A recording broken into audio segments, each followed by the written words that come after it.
Hi అండి, welcome to happy home foods. ఈరోజు మన రెసిపీ వచ్చేసి ఫ్రైడ్ ఇడ్లీ మంచూరియా అండి. ముందుగా 8 ఇడ్లీ తీసుకున్నానండి. దీన్ని ఇడ్లీ మంచూరియన్కి మనం ఇట్లా ముక్కలు చేసుకోవాలి. ఒక ఇడ్లీని 6 పీసులు చేసుకుందాం. ఇలా ఇడ్లీ అన్నిటిని ఇట్లా ముక్కలు చేసుకుందాం.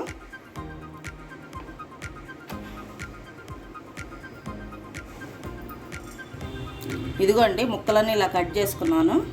ఇప్పుడు తర్వాత ప్రాసెస్లోకి వెళ్దాం.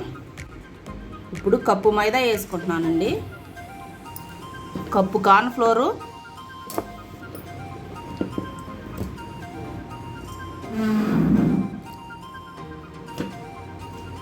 ఇప్పుడు ఇదిగోండి ఉప్పు తగినంత, 1 స్పూన్ మిరియాల పొడి, 1 స్పూన్ కారం, ఈ మూడింటిని వేసేస్తున్నాను. దీన్ని ఒకసారి కలుపుకుందాం. ఇట్లా కలిపేసుకొని వాటర్ వేసుకొని మళ్ళీ చిక్కగా కలుపుకుందామండి.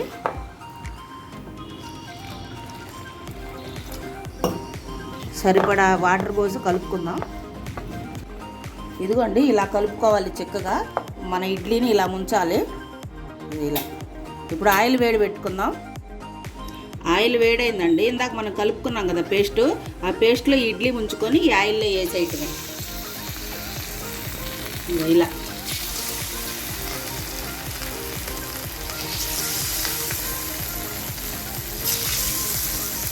ఇలా ఫ్రై చేసుకోవటమేనండి.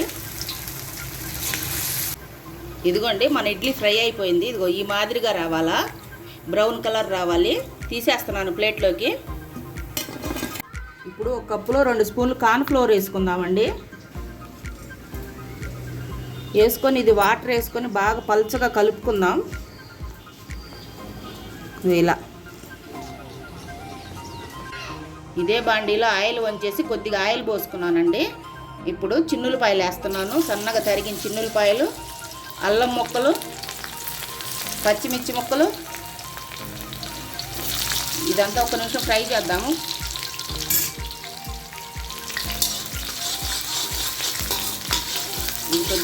ఇప్పుడు ఉల్లిపాయ ముక్కలు వేస్తాను. ఈ 2 ఉల్లిపాయలు అండి, చిన్నవి. దీన్ని కూడా కొద్దిగా వేగనిద్దాం.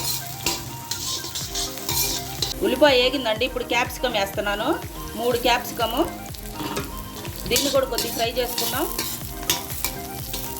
వేగిపోయిందండి. ఇప్పుడు 1 స్పూన్ వెనిగర్ వేద్దాం. 2 స్పూన్లు టమాటా సాస్ వేస్తున్నానండి. 2 స్పూన్లు సోయా సాసు,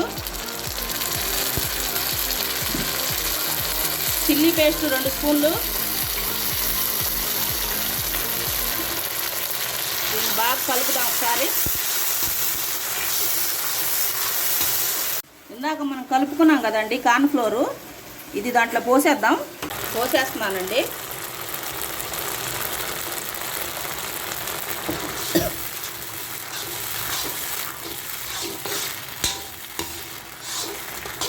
దీన్ని ఒకసారి బాగా కలుపుకొని 1 నిమిషం ఉంచేసి మన ఫ్రైడ్ ఇడ్లీ వేసేద్దాం. ఇదిగోండి, మన ఇడ్లీలు వేస్తున్నాను. మనం ఇందాక ఫ్రై చేసి పెట్టుకున్నాం కదా, దీన్ని వేసి ఒకసారి కలుపుకుందాం. నేను కలర్ వేయలేదండి, మీరు కావాలంటే మీరు వేసుకోవచ్చు. ఇడ్లీకి బాగా పట్టే వరకు దీన్ని ఇట్లా ఫ్రై చేద్దాం.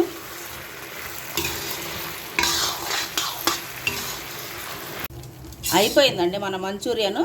ఇప్పుడు నేను దీంట్లో ప్లేట్లోకి తీసుకుంటున్నాను. ఇంతేనండి, అయిపోయింది మన ఇడ్లీ మంచూరియా. మళ్ళీ ఇంకో రెసిపీతో మళ్ళీ కలుద్దాం.